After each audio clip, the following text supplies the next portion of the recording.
हम किसी को जरूरत से ज्यादा क्यों नहीं सुधार पाते? कई बार हम सुधारना चाहते हैं लेकिन वो पॉसिबल नहीं हो पाता है। चलिए कहानी के माध्यम से समझते हैं। कहानी क्या, ये कहीं ना कहीं थोड़ी सी रियलिटी भी है इसमें। एक्चुअली हुआ क्या कि आज से कुछ साल पहले मेक्सिको की एक घाटी है, उसमें एक गांव हुआ करता था। टिल्टीपैक नाम का एक कारवां था छोटा सा। उसमें लगभग 350 लोग रहा करते थे। तो वो सारे के सारे लोग अंधे थे। थोड़ा अजीब लगेगा जानकर, लेकिन रियल में वो सारे के सारे लोग अंधे थे। इसके पीछे एक कारण था कि वहां पर एक मक्खी पाई जाती थी। वो अगर किसी भी बच्चे की आंखों पर बैठ जाया करती थी तो वो बच्चा जो था वो अंधा हो जाया करता। तो वहां के जानवर और वहां के जो लोग थे वो सभी के सभी अंधे हुआ करते थे। अब बच्चा जो है वो 6 महीने तक तो बोल नहीं पाता है, और 6 महीने से पहले ही वो अंधा हो जाया करता था। तो इसलिए पूरा का पूरा गांव अंधा था। थोड़ा बहुत खेती या जानवरों को मारकर, या फिर जो भी फ्रूट्स वगैरह वहां पे फल वगैरह मिल जाया करते थे पौधों पर, उन्हें खाकर वो गुजारा किया करते थे।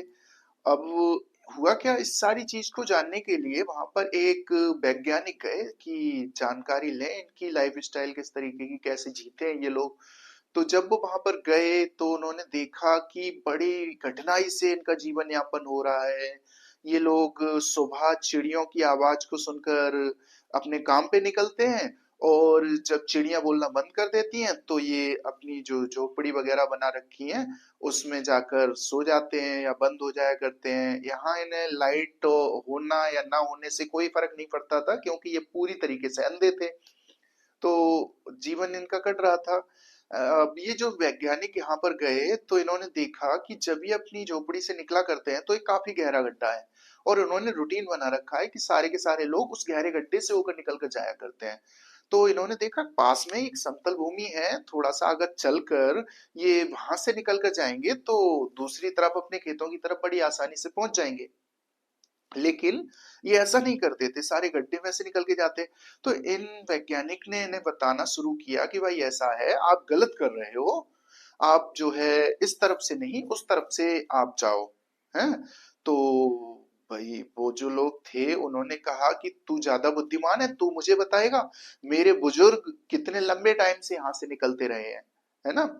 अब वो जो था बड़ा समझाने की कोशिश कर रहा कि आप ये गलत कर रहे हो, जो खेती किया करते उसका सही तरीका बताया वैज्ञानिक ने, क्योंकि वो तो सब देख के गया था, उसे सब कुछ पता था, उसकी आंखें थी।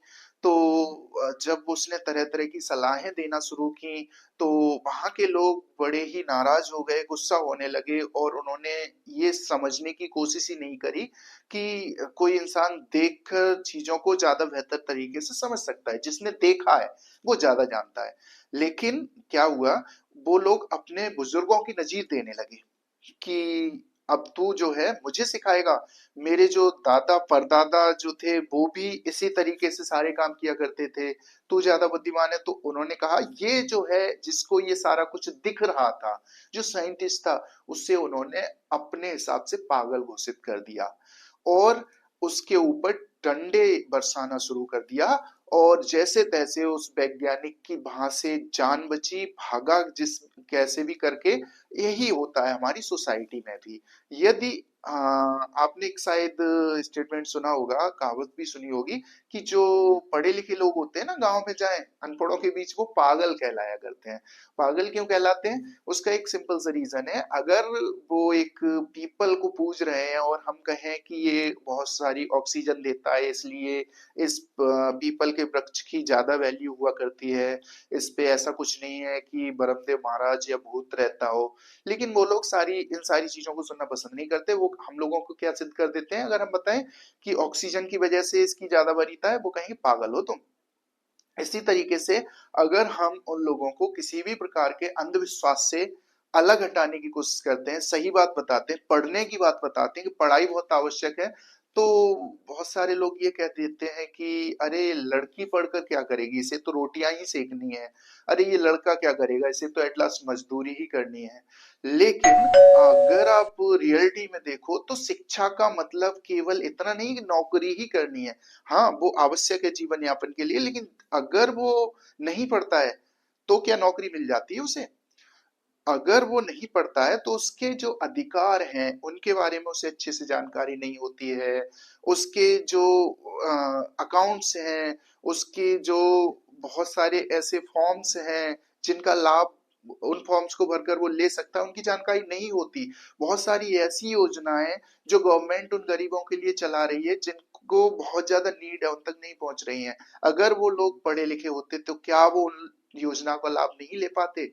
अगर हम लोग किसी को भी सुधारने का प्रयास करते हैं तो वो उन अंधों की तरह हमारे पीछे लाठी लेकर दौड़ते हैं। जैसे बहुत सारी सलाहें वो क्यों दे रहे हैं, है ना? सलाहें लोगों को इसलिए पसंद नहीं आती है क्योंकि उन्होंने कुछ देखा नहीं होता है। लेकिन जिन लोगों ने देखा है, अगर उनकी बातों को कुछ थोड़ा बहुत हम मानते हैं, अपने जहन में लेकर आते हैं, तो जिंदगी में बदलाव पॉसिबल है, संभव है। आप कम से कम जो भी आपके अच्छा चाहने वाले लोग हैं उनकी बात तो मानिएगा। आप अगर खुद नहीं देखे हैं तो किसी न किसी की सलाह तो लीजिएगा। सिटीज में लोग केवल इसलिए पैसे देते हैं जाकर कि कंसल्टेंसी में जाया करते हैं, कंसल्ट किया करते हैं। अगर थोड़ा मेंटल प्रॉब्लम होती है साइकियाट्रिस्ट के पास जाते हैं, साइकोलॉजिस्ट के पास जाते हैं, चीजों को समझते हैं, जानते हैं। बट अगर कोई आपको फ्री में कुछ बताने की कोशिश करता है, just try to understand this is your responsibility. अगर आप आज नहीं बदलोगे तो आने वाला भविष्य वो आपका जो है वो अंधेरे में रहेगा, वो भी नहीं बदलने वाला है। Thank you very much. आप शायद कुछ समझ पाए होंगे।